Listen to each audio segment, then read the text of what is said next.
So Porygon2 is a really bulky Pokemon and has the benefit too of having one of the best. He has 85 health, 90 defense, and 95 special defense, but has one of the biggest benefits of being tanky and having an evolution in eviolite, which means he gets an extra 1.5 to defense and special defense, which is really good. Plus he has 105 special attack, so he can still do some damage while being extremely bulky. 80 attack is decent, but he's not really going to be a physical attacker. And 60 speed it's not good, but it's really good for his abilities, which are Trance, Download, and Analytic. It's really good. Being so slow is really good for Analytic because it means he'll get that more often, unless you're against something that's really, really slow. But Download's also really good if you switch in on something that has a higher defense stat than a special defensive stat. And Trace can be really helpful depending on what you switch in on, but Trace is, out of the three, Trace is the biggest risk. Like, you could switch in on something and gain competitive or gain Magic Guard or something like that, and it would be really good, but it only can be a foe, so it kind of limits what you can do, and it's kind of random. But being pure normal type is it's pretty good for a tank, because you're only weak to fighting and you're immune to ghost, and everything else is neutral, so you don't really have to worry about, unless you're getting hit with a fighting move, you don't have to worry about super effective hits. And pretty much ghost is immune to you. You don't have any super effective hits, but ghost is immune to you, and steel and rock resist you. So it's normal. It's very normal typing. It's very neutral for the most part. But one way to run Porygon2 is just physical, or just a tank, all around tank with some offensive moves. Pretty much max defense, max health, with a special defense nature to try to balance them out a little bit. You can take some out of defense and put it in the special defense if you want to be a little closer stat-wise, but something like that. But try attack for stab, shadow ball, because normal ghost hits everything neutral, at least hits everything neutral, so it's really good coverage. I feel like that's not true. It's a really good combo. Things like Sableye give you problems, but it's a really good combo. Thunderbolt, good coverage. You could also replace Shadow Ball with something like an Ice Beam, a Psyshock if you don't want to run into a special wall, Psychic if you just want more damage. He has pretty good coverage, and then recovering that last spot to gain your health back. You get 50% every turn, as long as you don't get poisoned or anything as long as you don't get poisoned, pretty much you're good. But just full tank, plus eviolite, best item for him for the most part. But analytic, I like analytic on this one because you're going to be so slow and regardless of what you switch in on, because you're going to be a tank, so you want to switch in on something, and you don't want to switch in on something that has higher special defense and download's useless. But with analytic, you're pretty much almost, unless you have something super slow, analytics you're guaranteed for the 0.3 power, versus download can screw you over and raise your attack instead.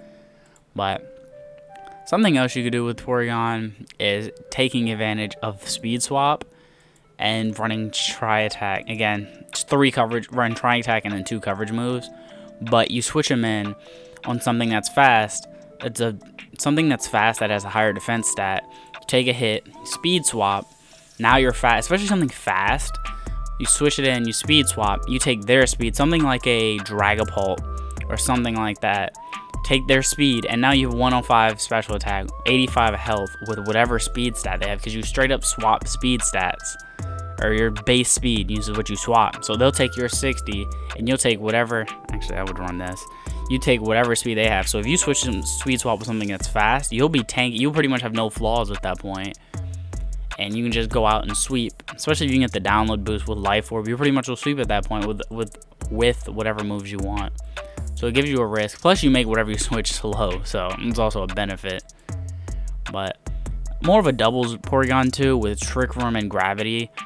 Pretty much what you want to do is Trick Room first turn, and then you could either Gravity if your ally has moves like, if you want Rock Slide to have 100% accuracy, Blizzard to have higher accuracy, Thunder, Hydro Pump, the moves like that to have higher accuracy, you can Gravity the second turn. You can Gravity after Trick Rooming, or you can just Gravity from the jump.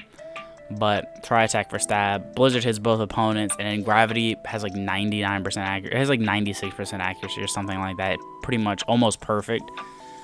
But you can start running higher risk moves like Thunder, things like that. Your ally can run moves you can run double Blizzard, things like that. And Gravity is really good. And plus, it makes it so Earthquake hits everything and stuff like that. You gotta be careful with Earthquake though, because Porygon will take the damage.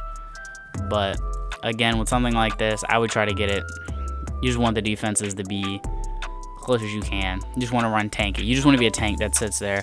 You could also replace gravity if you don't want to gravity with something like ally switch. If you can predict, like if your ally is weak to ghost, ally switch, that way Porygon2 takes the hit and he just absorbs it, takes nothing.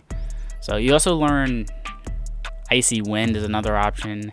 If you're not worried about damage, Icy Wind's really good, but Icy Wind and Trick Room don't really go along that well because then you're helping them out in the Trick Room. So if you're running Icy Wind, I wouldn't run Trick Room.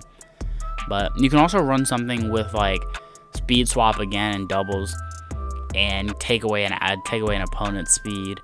Wonder Room it's an option, but I wouldn't really run Hyper Run or Wonder Room.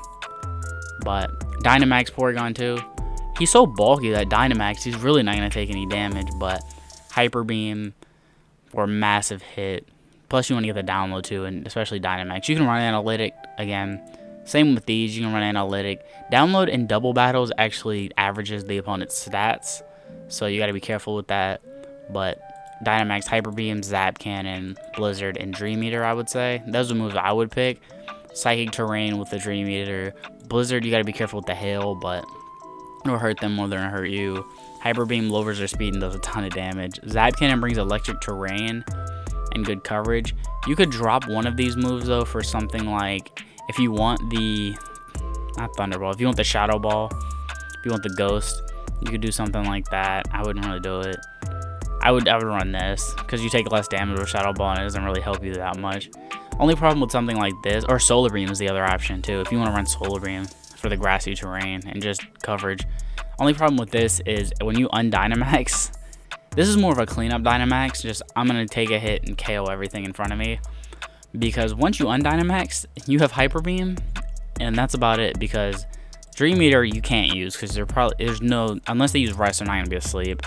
Blizzard has low accuracy. Zap Cannon really has low accuracy, so you get yourself in a bad spot if you undynamax with it. But pretty much you want to just come in 3-0, or come in, get 2 KOs and Hyper Beam if you survive.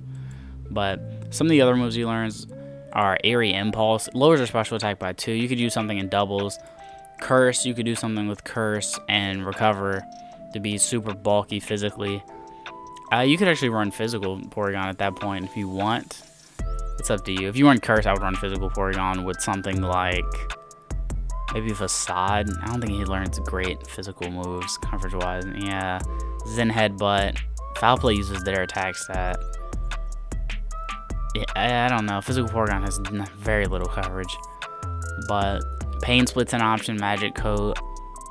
Recover is better than Pain Split most of the time, because with Pain Split you can get to a spot to where you won't gain. You'll get less than 50% of your health, and it's not really worth it. But Thunder Wave, if you want to do stuff like that. He also has Conversion 2, which they're more gimmicky. You'll very rarely get like big use out of them. But Magnet Rise, I don't know. It makes you immune. Magnet Rise and doubles makes you immune to Earthquake if you want. But that's how to use Porygon2 in Pokemon Sword and Shield.